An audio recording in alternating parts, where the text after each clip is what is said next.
ગાંધીનગર જિલ્લાના 3 પ્રખ્યાત યાત્રાધામો 1. અક્ષરધામ મંદિર ગાંધીનગરમાં આવેલું આ ભવ્ય મંદિર સ્વામિનારાયણ સંપ્રદાયનું મુખ્ય યાત્રાધામ છે. તેની સુંદર સ્થાપત્ય કલા, કોતરણી અને આધ્યાત્મિક વાતાવરણ માટે તે ખૂબ જ જાણીતું છે. અહીં ભગવાન સ્વામિનારાયણની સુવર્ણપત્રથી સુશોભિત મૂર્તિ મુખ્ય આકર્ષણ છે. 2. ત્રિમંદિર અડાલજ અડાલજ પાસે આવેલું ત્રિમંદિર એ અદ્ભુત સંકલ્પના ધરાવતું મંદિર છે, જ્યાં જૈન ધર્મ, શૈવ ધર્મ અને વૈષ્ણવ ધર્મના દેવોની એક જ છત નીચે સ્થાપના કરવામાં આવી છે. તે પૂજ્ય દાદા ભગવાનની પ્રેરણાથી નિર્મિત થયું છે.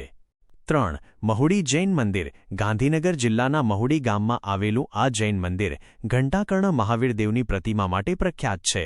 અહીં દર્શનાર્થીઓ સુખડીનો પ્રસાદ બહાર ન લઈ જવાની પરંપરાનું પાલન કરે છે. આ મંદિર હજારો ભક્તો માટે એક મહત્વનું યાત્રાધામ છે. આવી રસપ્રદ માહિતી જાણવા માટે અમારી ચેનલને સબસ્ક્રાઇબ અને ફોલો કરો.